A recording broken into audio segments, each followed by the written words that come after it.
Hi, everyone. Welcome to this evening's virtual event with Jennifer Otter Bickerdike in conversation with Wallace Baine.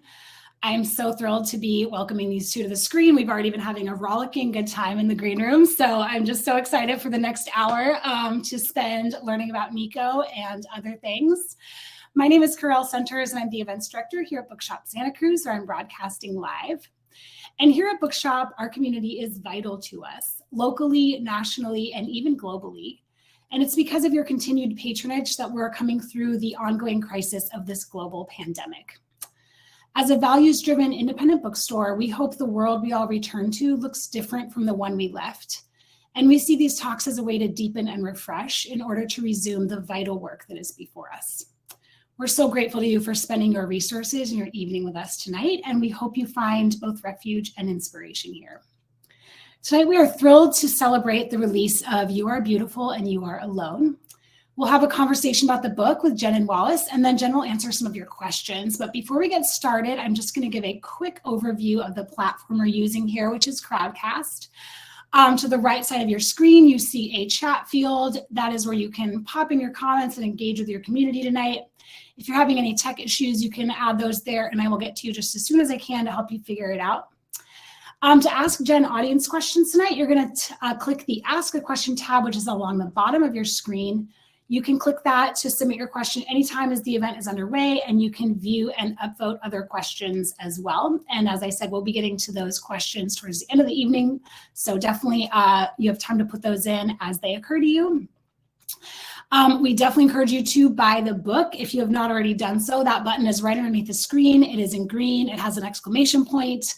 Your purchase supports local jobs and independent culture, and it shows the publisher that our audience is invested and engaged here in Santa Cruz, and it also creates a livelihood for our delightful author tonight. So thank you so much for your purchase. And I also want to thank everyone that has donated to the event tonight. Thank you so much for your donation. If you'd like to donate, you can click on the button on the bottom of your screen. We use all that money to continue to create accessible and rich programming for our community here and beyond. So thank you so much for your donation. And the event is being recorded, so you can find it right back on this page after the event concludes. You can use the same link that brought you here tonight, and you can share the event with your friends. If you have to leave early, you can watch the end of it later. It will be right here for you. I'm going to put links to our upcoming programs into the chat, so we definitely hope to see you back at another event. We've got a lot of stuff coming up for fall. But now I'm going to move on to our main attraction tonight. Dr. Jennifer Otter Bickerdike is the Global Music Ambassador and a professor at BIM, Europe's leading and largest music college. Originally from Santa Cruz, she has spent her life dedicated to the mistress that is rock and roll, with more than 30 years of experience in the culture industries, ranging from her time as a former music industry executive in the US to surviving 3 waves of dot-com bubble bursting in the Silicon Valley before writing her PhD on Joy Division and Nirvana at Goldsmiths College in London. She is also the author of Why Vinyl Matters, a manifesto of the importance of the vinyl records by and for fans. The book includes interviews with a wide array of aficionados, ranging from Lars Ulrich to Fatboy Slim. Jen lives in London, where she's joining us from this evening, which is this tomorrow morning, her time. So thank you for being here so late with us. And tonight, Jen will be in conversation with Wallace Baine. Wallace is a veteran writer, editor, and columnist who has previously covered arts and culture in Santa Cruz County for the Santa Cruz Sentinel and the Good Times, our favorite alt weekly. He's the co-founder and host of the Gail Rich Awards and now works as city life correspondent for Lookout Santa Cruz. He's doing some great stuff over there. So I'm thrilled to bring you guys up to the screen. Welcome to Bookshop. Let me go ahead and unmute you. Yay, I'm so glad you're here. So I'm gonna kick you guys off to your conversation, and I will join you again towards the end of the night to wrap everything up. So thank you so much and welcome. Thank you, Carell. I'm very excited to be here with the magnificent Professor Jen Otter. I'm so excited about this. Those of you who have joined us tonight, this is going to be an epic moment. To give to mainline Jen Otter's wisdom and charm and charisma. She is probably the most exuberant I want to say evangelist for Santa Cruz and Santa Cruz culture that I know of. And one thing we should really mention, it is 3:30 a.m. or so where you are, Jen. What time is it?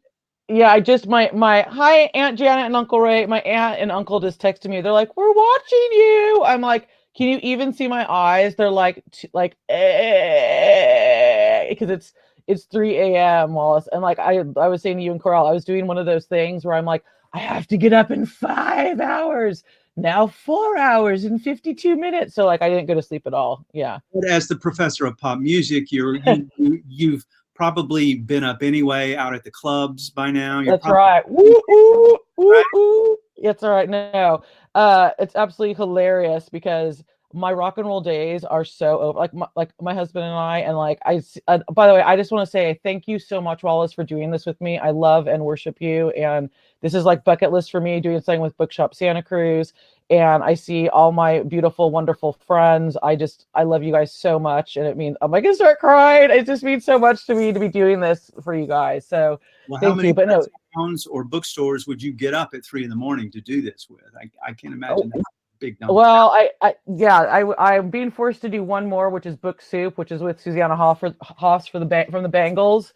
But to me, you're a much bigger rock star. And let's face it, Bookshop Santa Cruz and all my homies in Santa Cruz are much bigger rock stars than anyone from any band. But yeah, my rock star lifestyle usually is going to bed by about 8, watching some Hell's Kitchen, and then trying to be asleep by like 10. My husband and I are like, oh my God, I just stay up till 9. Like if we have to go into central London for business or something, it's so sad. Now you're born and raised in Santa Cruz. You are representing Santa Cruz with your great NHS T-shirt there. It's right. A cool thing. Your heart is still here. It's funny because I was going to wait to the end to say this, but I'm working on the autobiography of Richard Novak, who's the founder, one of the 3 founders of NHS and Santa Cruz Skateboards. And that is something I am so honored to be working on because Santa Cruz is the DNA of who I am underneath everything else. I just get goosebumps talking about it. And the fact that I get to work on a project that celebrates somebody and a place that he helped really create the whole vibe of is everything to me.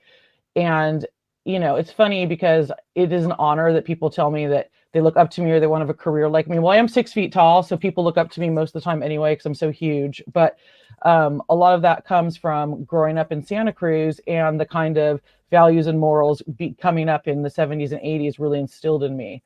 And a lot of that has to do with just the vibes of like the surf and skate culture that I really honestly believe that NHS created. Yes, and one of these days, I hope we will hear a memoir of your growing up because, I mean, you and I have talked about this in the past, the music and the culture and the surrounding Santa Cruz that shaped who you were before you got the hell out of here. Oh, no, just to be totally clear, within like less than 48 hours. So I went to UC Davis. And I remember within like 48 hours of being up in Davis, I'm like, it smells like shit, literally, because it's like an agricultural college. I'm like, I've made the worst decision. All the guys are hideous. That's one thing to say about growing up in Santa Cruz. I don't know if it's still true. The guys were smoking hot. You know what I mean? And it destroyed me for life. Even recently, one of my friends from high school, he posted a picture of like all the bros in high school. And I felt like a bit of a sex pest because I'm looking at my friends from high school when they were like 16 or 17. I'm like, ooh, that's some good looking man. You know what I mean? But I realized, within 48 hours of leaving, I came back and was like sleeping on the dorm floor of my friends at UCSC because there's just no place like it. Even if you take out the programmers and the tech cunts, like there's still a magic and a wonder about Santa Cruz.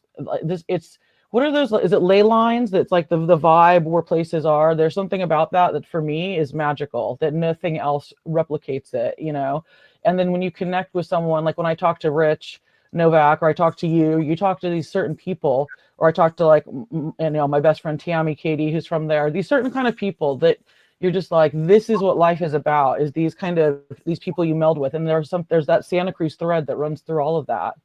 So talk about that. We're going to talk about the Novak project. We're going to talk about Britney Spears too a bit later. Woo! Okay.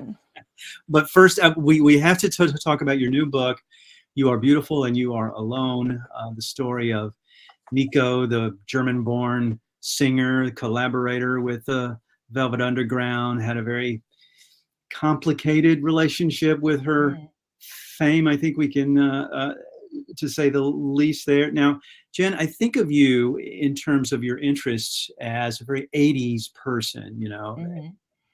Nico is of a different generation. How did you connect with her? Why did you decide to tell her story? Well, it's interesting because I see I should turn off the chats, because the chat comments, because I'm like seeing like my friend like Celeste from high school is gonna love this. I really want to write about a woman musician, and I'm like, I want to write about Gloria Estefan.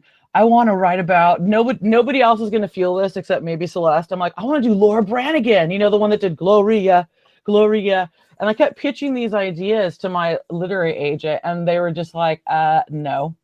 I'm like, come on, everybody loves Gloria. This is before Trump, by the way. This is like way before, because didn't Trump like take that song and do something horrible with it? He did. Okay, I just want to be totally clear. This is way pre-Trump. This is like, I'm so ahead of that vibe. Okay, so this is not that, but so I literally was out one night in Soho in London with one of my friends, and I'm like, I'm gonna write this book. And so I started Google. I was on the Vino, and I started just Googling, as one does, Professor Google, who were like, you know, important women writers or musicians. And Nico kept coming up, and I'm just like, okay, now I know Nico because of the Royal Tenenbaums. Have you ever seen the Royal Tenenbaums, Wallace? Sure, of course. There's like this amazing. This is why I was like always had problems dating until I came to London. Like one of the things on my list for many years, number one thing for a man, must love Morrissey and the Smiths. And I wondered why like things never worked out for me. You know what I mean? I'm like, you're as depressed and fucked up as me. But there's this great scene in the Royal Tenenbaums where Margot Tenenbaum gets off the bus and she sees Richie, and a Nico song is playing, and that's how I knew Nico.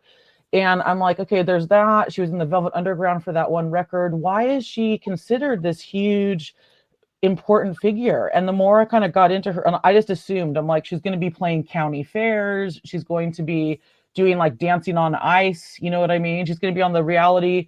If they still had $25,000 pyramid, she'd be doing that. You know, like I had no idea who this woman was. And then I started looking into her more, and I couldn't believe how little there was written about her. And I couldn't believe her life story. Like the whole thing, this woman grew up and was born in Nazi Germany.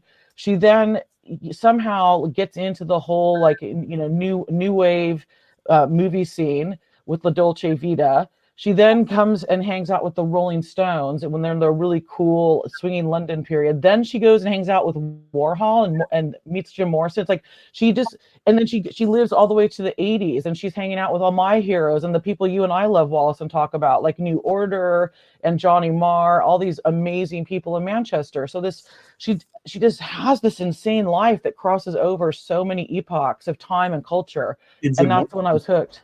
What?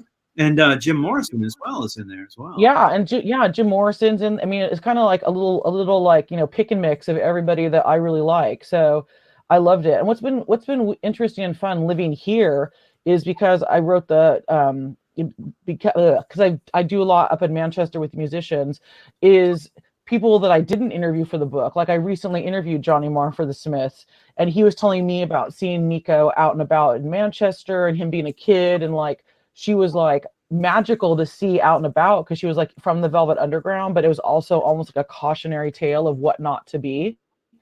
And to hear someone like Johnny Marr, who I idolize, saying that about someone I wrote and spent so much time with, aka Nico, was kind of this weird kind of full circle thing. And it was really cool for me.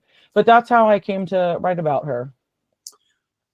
Is there any revelations that you have about who she was and why she sort of, I guess, after Chelsea Girl, which was her solo album, she sort of, what did she do? Did she willfully retreat from being famous, or was she just kind of passed by the times? What happened to her? Well, really what happened is when she had this really, sorry, I'm trying to get my brain to engage at 3 a.m. in the morning. Sorry. She had this really complicated relationship with her appearance because she was so incredibly beautiful. And her appearance was the thing that allowed her to get out of Nazi Germany, but it was also, and allowed her to kind of get into these different circles, AKA hang out with the Rolling Stones, get in with Warhol. Nico was the ultimate, before we use the word networking, she was the ultimate first networker because she would meet someone and then she would use that connection when she met the next person. So she would meet Bob Dylan. And then when she met Andy Warhol, she would say, oh, like I hung out with Bob Dylan. So it would give her like credit for the next person that she was with. Is that, you know what I mean? So they would give her credibility.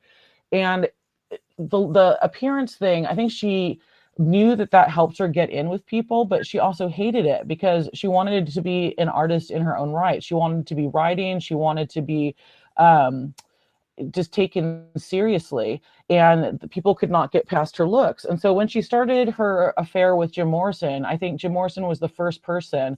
Jim Morrison is super hot. Jim Morrison is a massive sex symbol in his own right. And so it's almost like they cancel each other out and they could just see each other as two artists.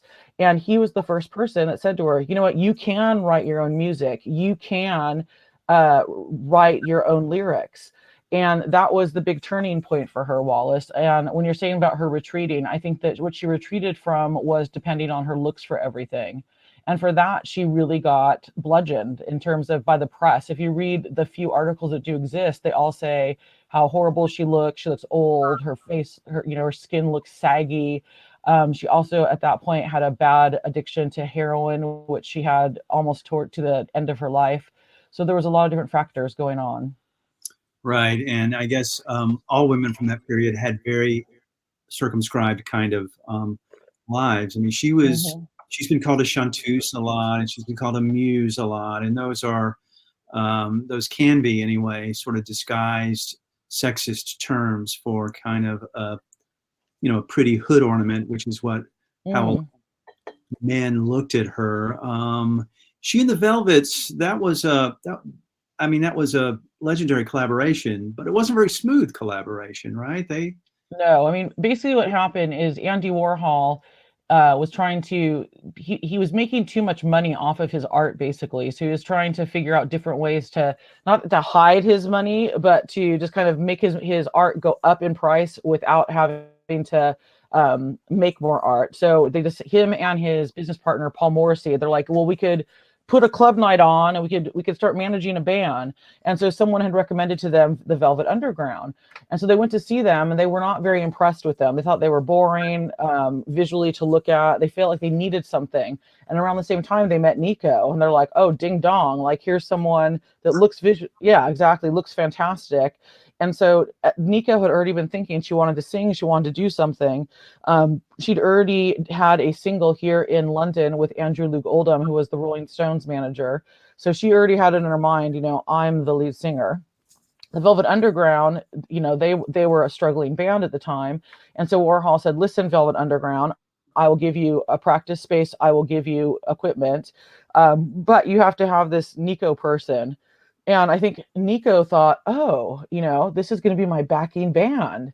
So it was this bad situation where you have Nico thinking, this is my backing band.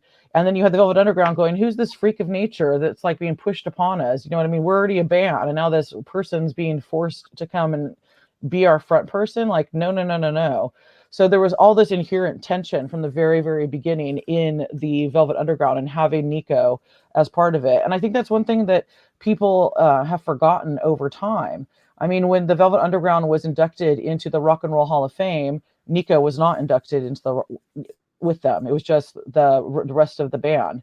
And that really upsets me because I don't think without Nico's contributions to that first record would not have even been made. Warhol would not have given them the money to make that record, and they wouldn't have gotten as much press without Nico.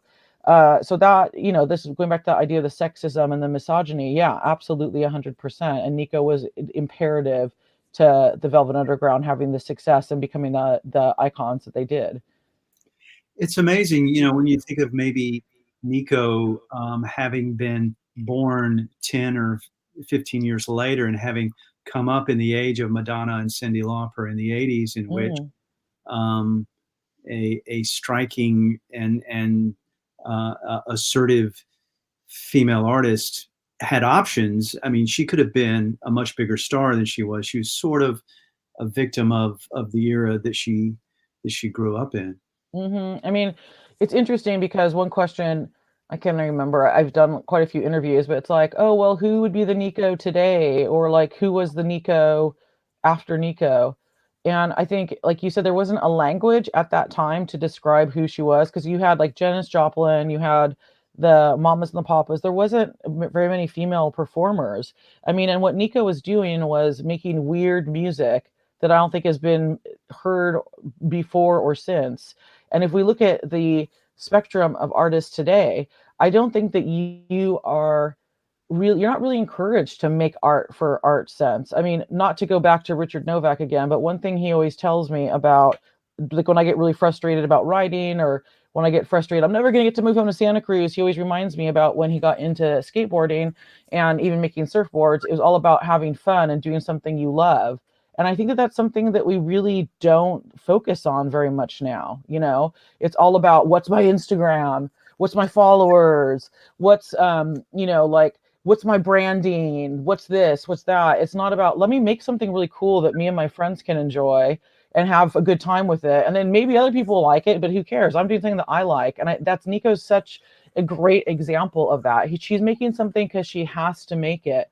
And when you look at who's doing that now, it's really difficult to find anyone I think is really doing that now because we're not encouraged. And it's funny, living in London, living in Santa Cruz, how as an artist can you even afford to live in these places and do that anymore? You know what I mean? That's a really sad thing. I think it's, as much as idealistically that's a beautiful thing to think about, I don't know financially if it's even possible to do that anymore. So Nico is very much like this archetype and an artifact in a lot of ways, in this kind of like amber moment, if you would, of when it was possible to do that. And she had mystique too. I mean, mystique, Mm. something she really carried with her. Mm-hmm. Think of someone from the 90s that I adored, and that was Hope Sandoval and Mazzy Star, Mm. another person who just seemed unknowable and kind of Mm-hmm. wrapped in this cocoon of mystique. And I think Nico kind of occupied that space in the 1960s to the point that she is kind of misremembered a lot. I mean, I think she's confused with people like Marianne Faithfull and Mm-hmm. and other people like that. I mean, you tell me, do people have a distinct idea of who Nico is, or is it kind of a foggy idea? Well, that was one thing that was really important about writing the book, because even last time when I was home in the States, I did a signing in San Francisco, and someone said, "What's your next project?" And I said, "Oh, I'm writing a book about Nico. I just turned in the manuscript." And the first thing the person interviewing me said in front of a crowd, he said, "Oh, she's a racist. She's a racist drug addict." And I was just like, "Ooh, child, back that up." You know what I mean? Because I think that was something that was very important to me in terms of, you have to this is me being a total PhD nerd, by the way. What I've really found, and it started really with Nirvana, to be fair, because Nirvana was a band I knew and I worked with. When you are experiencing something firsthand and then you see it reported, remembered, and then repeated in ways that it actually did not happen, you start questioning history that you're told. Does that, and I'm sure this happened to you, Wallace, as a journalist and a writer. You're just like, hold on, that's not exactly how it happened. And with Nico, that's really what I found. These things that have been repeated as truths about her, whether it's her drug addiction, the people she slept with, her as an artist, her being racist, these are things that have been accepted as truisms. And it was easy, specifically, and I hate to use the misogyny thing, but because she was a woman and because she did not have a loud voice in terms of a lot of press written about her, and she wasn't overly boisterous herself, it was easy to grab onto those things instead of really looking and scratching underneath the surface for what was actually going on. And that's what was important to me on this book. I wanted to figure out what was true about Nico and what was actually some of these falsehoods and mythology that had been built up over the years and not questioned. and she passed away much too young as well. Not Yeah, to I mean, yeah, like, sorry, go ahead. spoiler alert, right? Spoiler alert, if you've not read the book, yes, she even though she had a long-term drug addiction, she didn't die from that. She actually fell off her bike and had a brain aneurysm in Spain and died in a hospital hallway of blood on the brain. Oh man, at 48 or 49, something like Mhm. that. Yeah. That's correct. Yeah. And I mean, one thing that was interesting, it was my aunt will know this because I moaned and complained to her about this. The day before, night before my birthday, like when you're writing a book, there's like, this is the final manuscript. And you're like, ah, and then it's like, no, this is the final manuscript. You go through that process so many times. One of the final manuscripts was the night before my birthday that I had to turn it in. And I'm lucky enough to be friends with a guy named Danny Fields, who is featured in the book quite a bit. And Danny Fields signed the Ramones and managed the Ramones, and signed and discovered Iggy Pop, and he worked with Nico. And it was really important for me to get Danny's read on the book because he'd actually been there. He knew all the people that were in the book. I wanted to make sure certain things were right. And bless his heart, what Danny had done. And this is the night before. This is the night before my birthday, and Danny's in New York, so he's like, I want to spend an hour with you going over the book. I was up with him till 4:00 a.m. my time because it was 6 hours of Danny going through the book. He's like, now on page 261, you use the word intellectual. What? That's not the right word to describe the scene. A better word would be, and it was like that, right? But the reason I bring this up is because I was delirious on my birthday and out of my mind. But also, Danny was just like saying to me, he's like, men and women that are addicts, he said, they're cast the same way. And I'm like, no, they're not, Danny. I said, women that have drug problems are just cast aside and just seen as junkies. We seem to celebrate for some reason men that have addiction problems. And he's like, no, you're wrong. And I'm like, Chris Cornell of Soundgarden, oh, he's a dear boy. I'm like, well, yes, he was a dear boy, but he is a drug addict. Kurt Cobain, oh, Kurt, that's my Danny impression, by the way. You just kind of go down the line, and it's like, then you think of who are the women. It's like Courtney Love, who everybody slags off one way or another. It's just, I think that, just to kind of go back to what you're saying, like the one thing people said to me over and over again is, oh, well, Nico lasted so much longer than she should have because of all the drugs she took. You would never say that about a dude. Like, never in a million years would you go, oh, that Chris Cornell, he lasted so much longer than he should have. If you said that, you would just be, people would be like, you are an asshole of huge extent. That would not happen, The book is called You Are Beautiful. Wallace is like, I don't even know how to respond to that. It's Yeah. 3 a.m. in the morning my time, Wallace. I'm like, yeah.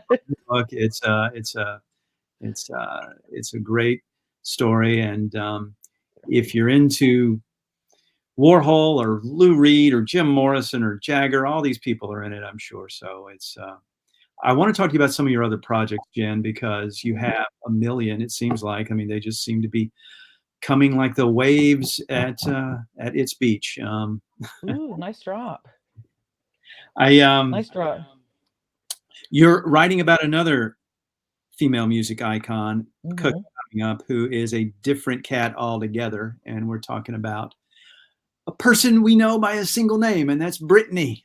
Mm-hmm. About your Brittany project, that's coming down the pike very soon, isn't it? Yeah, we just actually dropped the announcement today that it's coming out. It's coming out November 11th in the UK.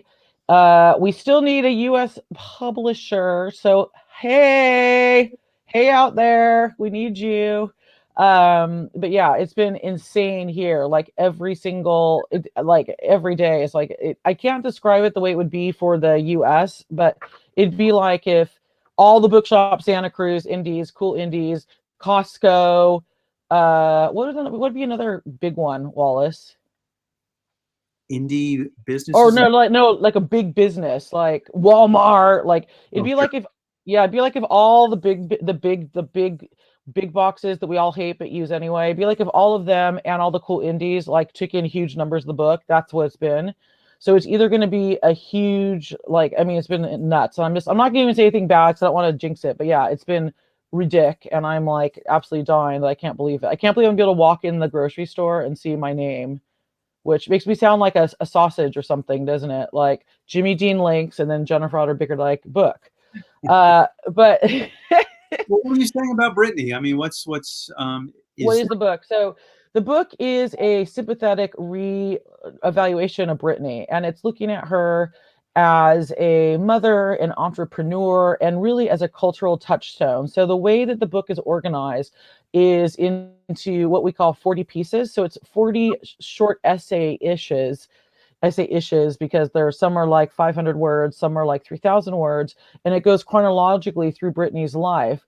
But each thing has to do with an issue that is happening now, but also is part of Brittany's life. So, for example, there's one part about the court statements that she did in, I believe it was June 23rd, 2021, where she talks about how she still has birth control that she's being forced to have inside of her. She's an IUD. She is forced to not have kids.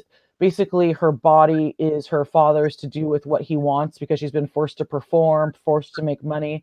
And it's really a terrifying thing. It really is about controlling not only a woman as a earner, really like a prostitute in a lot of ways, which is something that Brittany actually said, but also your reproductive rights. And I look at how that is, as scary as that is, there actually is still a law in America where women can be forced to be sterilized. And then if you look at how reproductive rights are being chipped away, not slowly and gradually, but literally with a jackhammer in the US, it's terrifying. So if you look at Brittany just in isolation, it's scary, but then she also at the same time is a symbol for much larger problems that are happening in the US and in the world in a lot of ways. So that's just a slice of what the book's about. And Brittany is kind of a moving target because she's in the news. I mean, she's in the news this week even, and will continue to be in the news. How do you write about someone like that when you've got deadlines who keeps changing the story as it goes? Yeah, I mean that's why I look so bloated and exhausted, because and a lot of my friends on this call, and my auntie, and I know Sherry's on this call. A couple of my friends, Sherry and Rich, are on here. Like, it was 17 hours writing a day. And it was like, oh, there's a new statement. Oh, there's something else. So I'd have to go back and change it. So it was a moving target. But I think one thing that's really important about the Brittany case is the things that are focused on in the news, the paparazzi and the tabloids are not the things that are important. You know, it's like, oh, Brittany posed topless on her Instagram, or Brittany in a cute red bikini. Well, let's talk about the conservatorship. Let's talk about the fact that she has been controlled by this man and this whole legal scenario, and nobody has questioned it for years and years and years. Let's talk about the millions of dollars that are missing, you know. And then if you kind of start looking at it even more closely, it's like, okay, well, it takes a celebrity for us to start engaging with some of these ideas. Like when I'm looking at the thing about the controlling of the reproductive rights, the day after Brittany made those statements about her reproductive rights not being in her own control, I think I did about like 6 or 7 BBC interviews the next day. And I was glad that people were talking about it, but at the same time, it's something that I talk about a lot with my friends and family. It isn't like, oh, today let's talk about reproductive rights again, but it's something that's a continuing conversation. And the fact that it takes a celebrity of Britney status for it to bring it up, for it to be brought into people's, you know, consciousness, that really upsets me. And that's really what the book is about in a lot of ways, how Britney kind of touches on all these different things. That conservatorship story. Am I not selling it? I'm not selling it, am I? Sure, of course you are. I mean, it's just that story is so weird. It sounds like something from a different century, that a man can control a woman's body and a woman's life like that. I mean, it's crazy. Is Brittany, you think, respected enough? Do you think she is respected as a musician, as a pop star, or is she in that realm where she's just kind of a tabloid icon at this point? That's an interesting question, because when I'm having to ask right now, so I'm having to go to celebrities and be like, would you give me, if I give you an early look at the manuscript, would you give me a quote for the cover? And I'm not going to name names, but a couple people that I've asked, they said no, because I've slagged off Britney so hard in the past that if I were to come back in now and be like, oh, this is wonderful, I'll look like a dick. You know what I mean? It'd be And then I have other people, like people you wouldn't expect, like Henry Rollins is like, oh yeah, I'll read it. I want to check it out. So I think what's happening to her and the conservatorship and how she's been silenced, I think it kind of transcends her as an artist. It's a human rights issue in a lot of ways. I think that's what people are looking at. Because I don't even know, this is like probably a horrible thing to say, but I don't even know if she is an artist anymore. You know, I think she's become a product in so many ways. Where she makes most of her money is off of perfume, to be fair, which I had no idea. A bottle of Britney Spears perfume is sold every 5 seconds around the world. Wow. No, I'm not kidding. She pisses all over. Remember White Diamonds from Elizabeth Taylor? White Diamonds. She like pisses all over Elizabeth. You remember White Diamonds, don't you? That's what hooked Mrs. Baine, or you to Mrs. Baine. Woo, White Diamonds, girl. Her perfume empire is massive. So it's the brand of Britney, not the artist of Britney. In fact, there's this amazing clip on YouTube that blew me away. And it is Britney singing Alanis Morissette's You Ought to Know. Wow. And it's this really, it's seriously, it's like some fan video, just a fan holding up a camera and getting it. So the quality is horrendous. But the reason it's so insane is like you as the viewer, you know all the history that's happened, all the controversy and all the drama Britney's been through. So like there's that level. You have Alanis, who's like the realest, most like, you know, down, not trying to be cute or sexy person ever. Like that's what makes Alanis cool, if you think Alanis is cool. And then you have just Britney's actually singing, which is like, I know it sounds ridiculous, but it's like, ooh, she can actually sing. And it's just her on the stage for the first like probably 30 seconds. There's no dancing, there's no fireworks, there's no animals. It's just Britney singing on the stage. And it is absolutely magnificent, and you cannot take your eyes off her. So Well, that's so. I'm yeah, going to it's go really after cool. that. So Check that's it out. coming out mid-November. Mid-November. That book? Yeah. Mm-hmm. What are you calling it? You're so good at titles. Being Britney, Pieces of a Modern Icon. Being Britney, Pieces of a Modern Icon. Absolutely great. Well, that sounds great. Now your other project, which is much closer to home here, that you mentioned partnering with Richard Novak of NHS, and how did you get into that? I mean, were you a skateboard kid? I was more surfer than skateboard, but I always thought all the skaters were super hot. That's for sure. So there you go. Shout out to Danny Over via 4th grade at Green Acres Elementary. I was just gotta drop the local knowledge in there, Wallace. You know what I mean? Because there's some of these things, there's some of these like images that are just like, when I talk about like Santa Cruz being the DNA of who I am, there's like, I'm sure this is the same for everyone. There's like, what's that TI song? Life is like a slideshow. You know, there's like these clips in your mind of things that like define it just defines who you are, even if it's just like a 1 or 2 second little blip. And for some reason that, you know, like that vision, I remember, this is gonna make me sound like so short bus, but I have this vision of like looking out the back window of the school bus and the guy I had a crush on in 4th grade being on a skateboard, like skating home from Green Acres Elementary. And that to me was like, ooh, yeah, you know what I mean? But in terms of Rich, when I came home last time, I'm like, you know what? I wish I could say I came up with this idea. It was actually my friend Celeste, who, God bless her, is on this call right now. I was like, okay, I really want to do something with a project in Santa Cruz. And I'm like, I want to do O'Neill, or I want to do something with the boardwalk, or, I'm here. So I'm not engaged. I'm trying to be as engaged in Santa Cruz as I can, but it's hard from being across the Atlantic. And I got to Santa Cruz and my friend Celeste is like, why have you not like tried to do anything with Richard Novak? And I'm like, because Richard Novak is like a god. You know what I mean? He's like on top of this hill, like to get up there, that's going to be there's no way. Like, he's not going to see like crack a seat of me, like, hey, you know what I mean? Like, this is someone growing up that you'd hear about, but you wouldn't see. Like, you knew it was like, it was like Easter Bunny action. You know what I mean? Like, you knew he was there, and you knew he created something, but like, you didn't, is he actually a person? So the long and the short of it is, I finagled a meeting to meet Rich.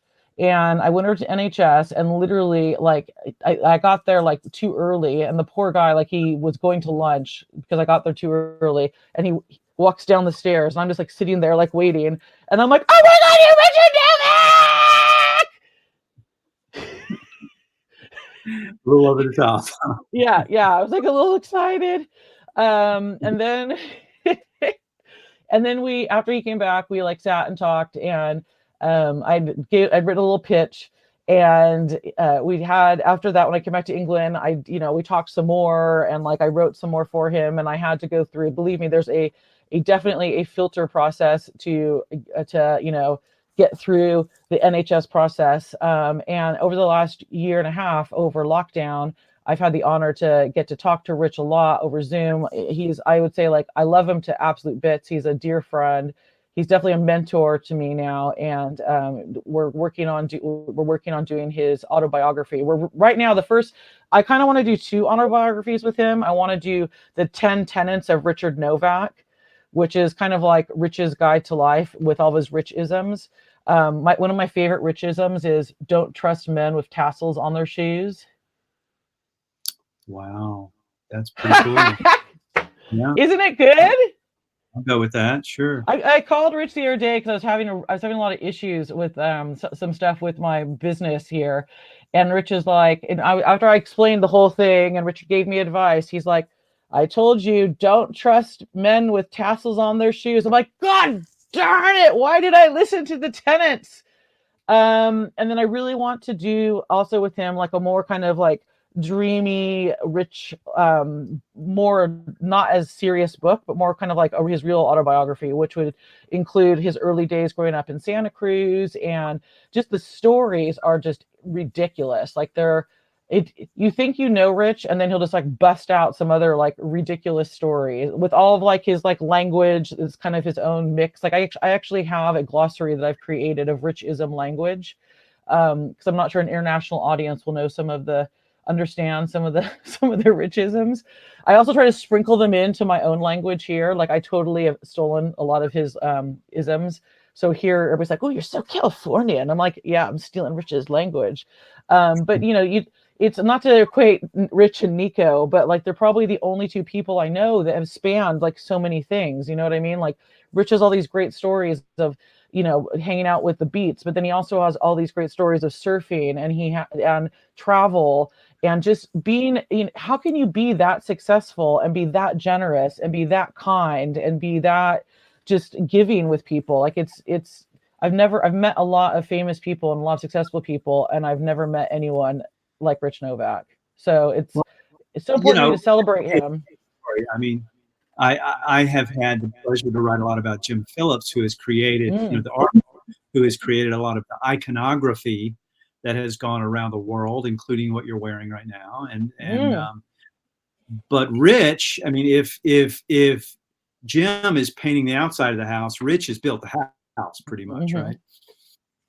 And you know what, I'm looking well, so that's been an issue actually for us getting, lockdown was something that was a thing, but people will say to me, like when I was trying to bring the pitch to publishers, people are like, well, like we know Santa Cruz, we know Independent, we know Thrasher, but we don't know Rich Novak. And that to me is, what's this we know, I wish he was more like Dogtown. I'm like, oh my God, like Dogtown came to Rich. Like there would be no Dogtown without Rich. And that's the whole thing. Rich has always put everybody else before him. Rich has put the business before him. He's put the skaters before him. Everybody else in front. Rich has no ego about it. And that's been that much more important to me. I'm like, especially now, like going back to that whole idea about the branding and doing something for you, I'm like, you know what, if I have to, if I have to personally ink every single page of this book in my own blood to sell it, I'm doing this because this person there are not people like this anymore. You know what I mean? He's put everybody else, tons of people made loads of money, tons of people have had careers, and he's not a household name because that's not been important to him. What's been important is creating a culture and a brand and celebrating Santa Cruz. And that's something that's so dear to me and something that I respect more than I even have words for it. So yeah, I love him to death. I would buy that book just because it has your blood in it. That would be very. We have just a little bit more time. I would encourage anyone to ask questions of Jen about any of her projects or love of Santa Cruz or, anything at all, really. And we have a couple of questions. Let me read them. One from Justin Edgerton. He says, "Hello, Jennifer. You may have discussed this in the book almost at this point, but what is the story behind there being two versions of Drama of Exile? The song One More Chance specifically, which is rare and unreleased, is superior to the proper released version, in my opinion." This is a big-time rock nerd question. A bit of a deep cut question for you. What do you got to say, Jen Otter?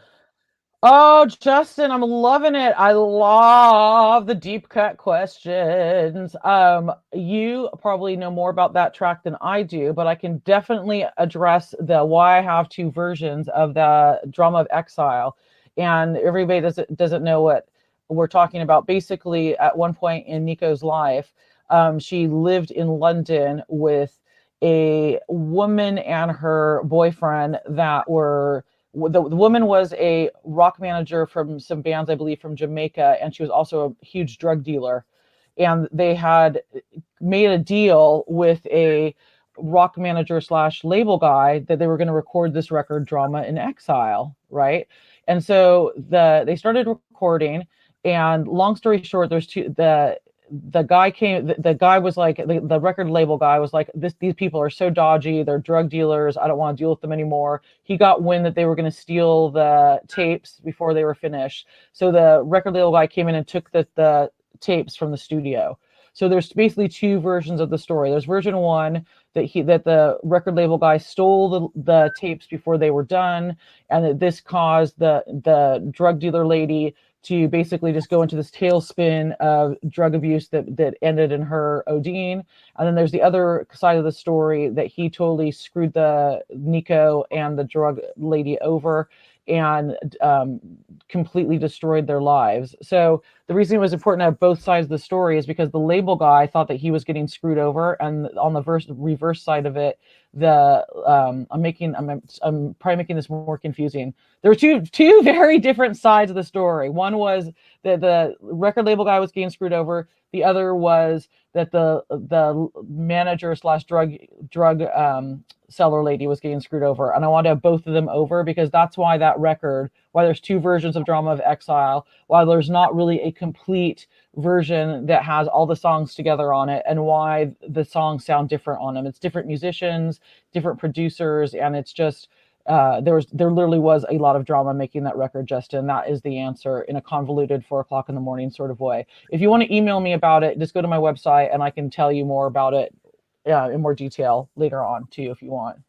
It's astounding you can put noun in front of verb at 4 o'clock in the morning. That didn't make any sense at all. Everybody's like, what the fuck is she talking about? I barely knew myself. So sorry, Justin. I'm so sorry.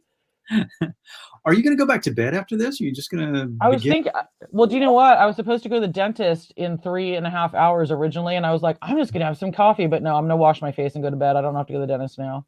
Mm-hmm. Okay. Here's another question. 2 from Angel Nahera.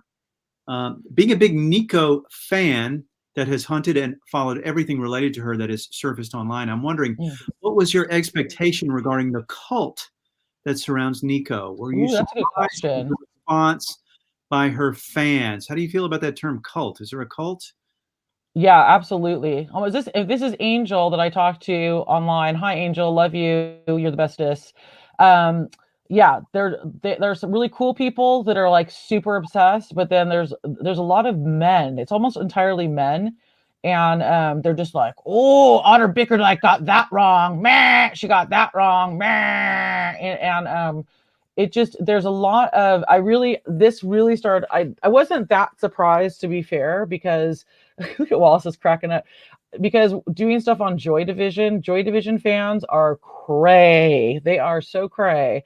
And so I was kind of already ready for the cray craze, but yeah, I still get irritated by it because I'm someone like for many, many years, I worship the Smiths, but I would never get in fights with people about it. I'm like, you know what? We're all in this together. Like, I don't care if you have no more or like you own some rare 12-inch I don't own. Like, let's all celebrate that we all love this really cool thing instead of being all competitive and tearing people down. Like, even the other day, some jackalope like posted something on some fan site saying how my book sucked. And I was just like, let's see you, bruv, try to go to a Nazi archive, crawl around in the dust bunnies and, read German paperwork.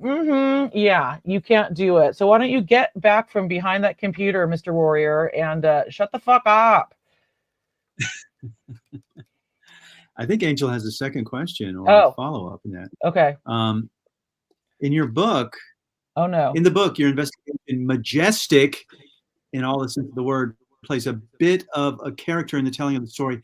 How did you manage to find the voice to present your opinion and jump in the text while also remaining loyal to the documentation?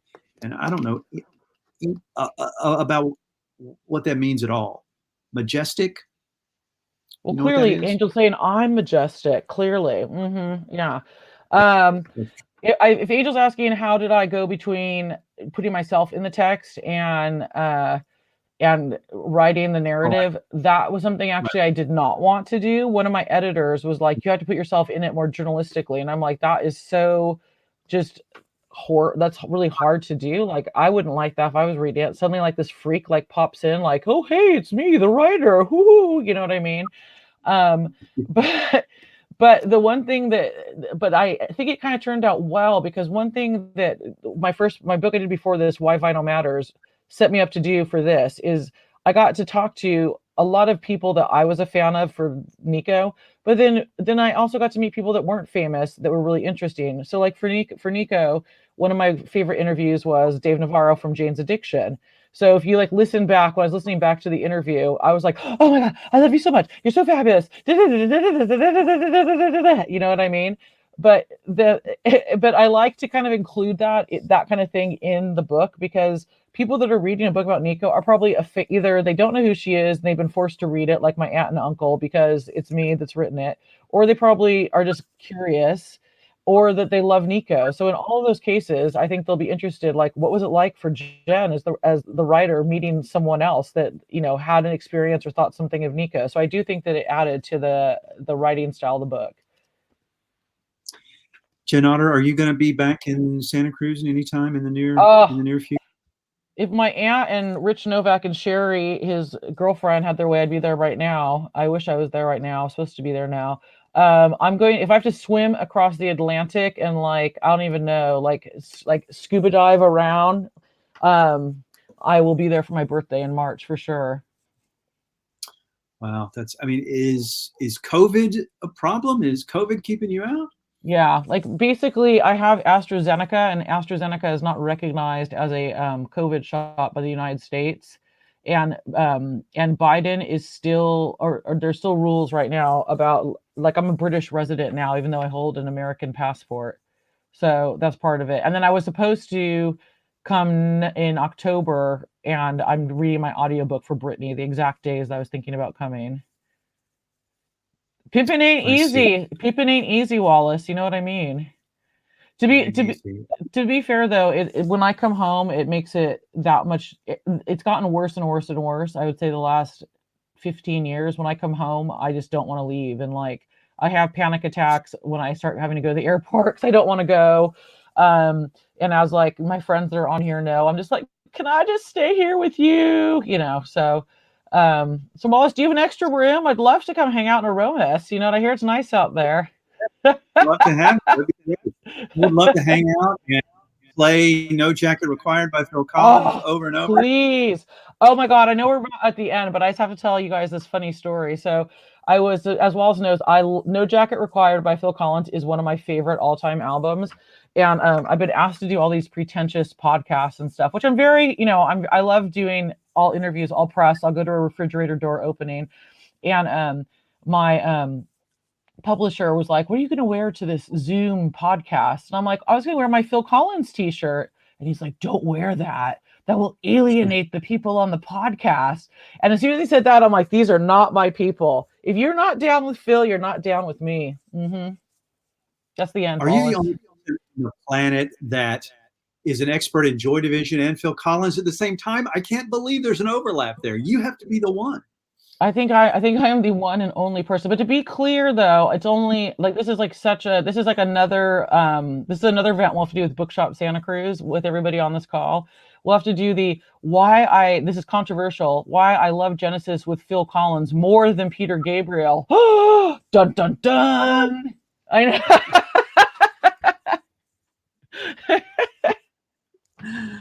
Well, good. When you come by next time, we'll talk about yacht rock and we'll drink and we'll have a good time. Thank you so much for visiting with us. Thank you. You look great. I don't care what time it is. And if this is you at 4 o'clock in the morning, imagine what she's like at 4 o'clock in the afternoon, people. Oh, my homies on here can attest to the terror that is. Can I just say really quick, thank you so much to I can't see everybody on here, but I just saw some of the names like Dana and Celeste and Heather and Leanne and just everybody on here. And I just love you guys so much. And it means so, I'll start crying, so I'm going to just be quiet, but I just love you so much. Thank you for being on here.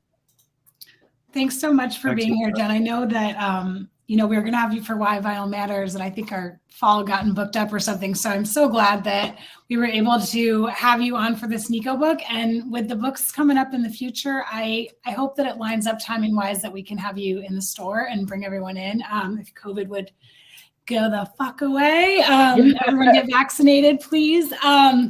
But yeah, this has been such a pleasure, such a fun time. Your expertise is astonishing and brilliant and super fun to be in the presence of. So thank you so much. Now I want to go listen to all the podcasts you've been featured on. So if you can send us links to all of those, that'd be great. Bless you. And Wallace, thank you again for being a fabulous interlocutor. We always love having you on these events. You are a Santa Cruz treasure and a gem. So thank you so much. And to our wonderful audience, for our wonderful audience, thanks for being here. If you have not yet picked up your copy of You Are Beautiful and You Are Alone, you can find it by clicking Buy the Book, the button right underneath our faces here, to get your copy. And hopefully we will get to welcome Jen to the store in the future. And hope everyone has a great, great night. And hope you have a good day. Good day, Jen. Oh, thank you. Woo! Thank you so much. Love you guys so much. Okay. Keep Santa Cruz cool and weird. Definitely. Okay. Love you guys. Thanks, Bye. everyone.